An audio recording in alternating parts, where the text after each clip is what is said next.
I want to talk about the one biggest piece of the puzzle between Harris and Trump that people don't talk about.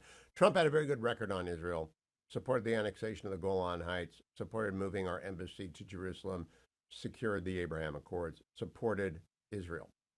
The Biden Harris record is at best mixed. It started out strong after the massacre of 10/7 and has gone downhill since then. This morning, we are treated to yet another set of leaks in the New York Times that the IDF has done all that it can do. It might as well leave Gaza. I want to ask you, Noah, right now. This is the Wall Street Journal. In Israel, support grows for offensive against Hezbollah. That is going to be inevitable, and indeed, a bigger war may be inevitable with Iran. How would Harris's response to such conflicts differ from those of Donald Trump, depending on who wins?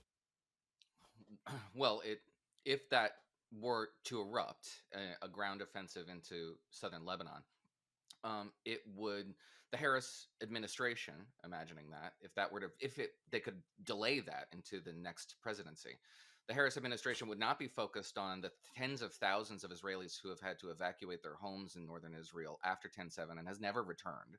It would not focus on the attacks on the civilians who are still there, like the Druze population in the Golan Heights, 12 children of which were killed in a Hezbollah rocket attack, which precipitated the very targeted and narrow low collateral damages strikes against leaders of the various Iranian proxies that orbit around Tehran.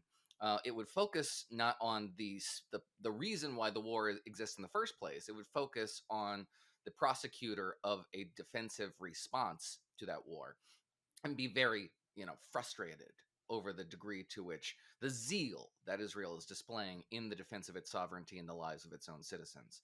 Meanwhile, I suspect the Harris administration would do what the Biden administration has done, which is maintain the support, material support for Israel, with the exception of a few grand gestures in deference to the progressive left, like limiting access to 2,000-pound bombs, which is something Joe Biden did only to make a statement to domestic audiences. That was designed for American domestic consumption, not Israelis. But they all accumulatively have a deleterious effect on our bilateral relationship.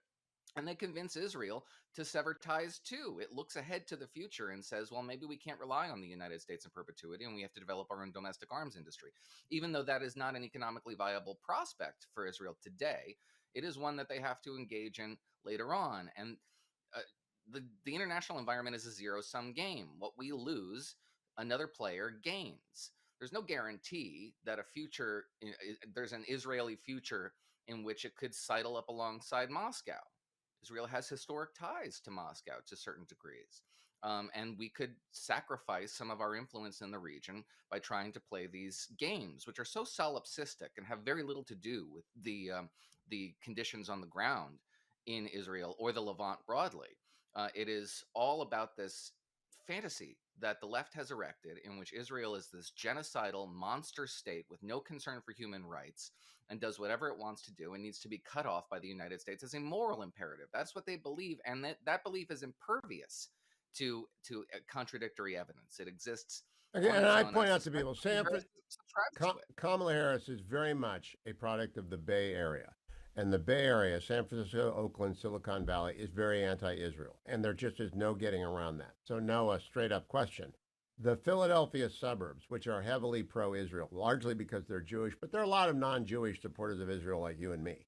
And they are very, very vocal in our support of Israel. Those suburbs may well decide the election.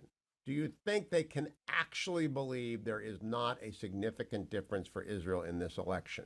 Because Donald Trump gets about 30% of the Jewish vote in both elections. If it goes up to 45% of the Jewish vote, plus the other supporters of Israel, he will win. What do you think a supporter of Israel has to think about this election? Bottom line it, Noah. Well, it depends on. Well, first of all, a supporter of Israel should support. If that is your primary voting, what you head to the polls to vote on, then you would for Donald Trump. Trump record, as you said, on Israel is superior to Joe Biden's, to put it mildly. And if you're a Zionist and support the Zionist cause, then you have one candidate in the race. The problem is that a multiplicity of issues are going to be on the minds of voters, and foreign policy is unlikely to be at the front of that list. It almost never is, unless Americans are It's coming only home. is for a small group of voters. But if you're in that Yeah. small group of voters, is it close, Noah? I mean, No. is it just? No, Oh, if that is your it's not. primary issue, it's not an issue. There is one candidate in That's the race for you.